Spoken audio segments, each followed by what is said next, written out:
So எல்லாருக்கும் வணக்கம். Arun Vijay bro, thank you so much for coming. And முதல்ல வந்துட்டு இது மனோஜ் பெனு அவருக்கு தான் தேங்க்ஸ் சொல்லணும். பாபி அவரை ஒரு கன்வின்ஸ் பண்ணி, பாபி யாருன்னா வந்துட்டு யூஎஸில் நான் லாஸ்ட் இயர் போனப்போ வந்து 2-3 மீட்டிங்ஸில் இருக்கும்போது கிளம்புறாருன்னு, ஏன் சீக்கிரம் வெயிட் பண்ணு அப்படின்னாங்க. இல்லை நாளைக்கு காலையில் அவர் பாபி மீட் பண்ணலான்னு சொன்னார்னா, யார் பாபி பாலச்சந்திரா அப்படின்னாங்க. ஆமாம் அப்படின்னு.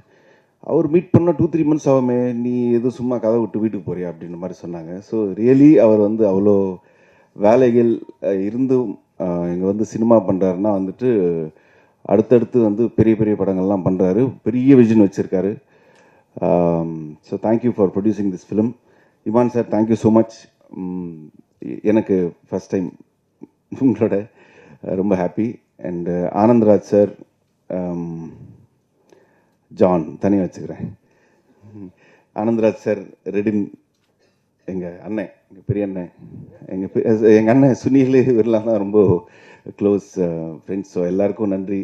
அண்டு ராஜேஷ், மணிகண்ட ராஜேஷ், நிறைய பேர் சொன்னாங்க சூப்பராக பண்ணியிருக்காருன்ட்டு. So very very happy for him. எங்கள் அஜய் மாஸ்டர், எங்களுக்குள்ளே நாங்களே லைட் ஆஃப் பண்ணிட்டாங்க யாரோ. ஆக்சுவலி ரொம்ப லெங்க்த்தாக போயிட்டுருக்கு, எனக்கே தெரியுது, ரொம்ப நேரம் ஆயிடுச்சு. ஸோ இருக்கிற எல்லாருக்கும் என்னோட நன்றி. அண்ட் இந்த டீசர் நல்லாயிருக்கும்னு நம்புகிறேன். நெக்ஸ்ட் இன்னைக்கு ஈவினிங் ரிலீஸ் பண்ணுறீங்களா டீசர்? ஓகே. அதுல்யா, சாரி, உன்னை பற்றி எதுவும் பேசலை, அவங்க பேசிட்டாங்க. But very sweet she's. Thank you என் கூட படம் பண்ணுறதுக்கு ஒத்துக்கிறது ரொம்ப நன்றி.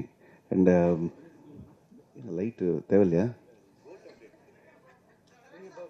அப்படி போகலாமா? ஓகே ஓகே, நன்றி. இன்னைக்கு டீசர் ரிலீஸ் ஆகும்னு நினைக்கிறேன். படம் வந்துட்டு செப்டம்பர் எண்டு மாதிரி ரிலீஸ் பண்ணுவாங்க. ஸோ நானும் ரொம்ப ஆவலாக எதிர்பார்த்துட்ருக்கேன். தேங்க்யூ. டைரக்டர் மறந்துட்டேன். ஆக்சுவலி என்ன லவ் பண்ணுறாரு அவர், அப்படிதான் சொல்லணும். ஏன்னா இல்லையா? ஓகே. இந்த படம் ஆரம்பிக்கிறதுக்கு முன்னாடியே வந்து ரொம்ப வருஷமாக பழக்கம், ஒரு 1-2 இயர்ஸாகவே பழக்கம். அதாவது வெளில எங்கேயா ஒரு காஃபி ஷாப்பில் மீட் பண்ணாலோ, வீட்டில் மீட் பண்ணாலோ வந்துட்டு அப்படி பார்த்துக்கிட்டே இருப்பார் என்ன. ஏன் அப்படி பார்க்குறீங்கன்னா, இல்லை நீங்கள் வேறு மாதிரி அப்படின்னு சொல்லி பார்த்துக்கிட்டே இருப்பார். அப்போ என்ன கலாய்க்கிறாரு தான் நினச்சேன். பட் இந்த கதை ஒன்று ரெடி பண்ணி மனோஜருக்கு சொல்லி பிடிஜியில் இந்த படம் வந்து இவ்வளோ தூரம் வந்ததுக்கு main reason Vikram and Keshav. அந்த மாதிரி கிடையாது, ரசிக்கிறார் என்ன. ஸோ அவருக்கு ஒரு பெரிய நன்றி. அவங்க சிஸ்டர் தான் அப்பப்போ கேட்பாங்க, இவன் படம் பண்ணிவிடுவானா அப்படின்ட்டு. பண்ணிட்டாரு இன்னைக்கு. So you should be really happy. So thank you so much. Next month படம் ரிலீஸ் ஆகுது. எல்லோரும் ப்ளீஸ் சப்போர்ட் பண்ணுங்கள்.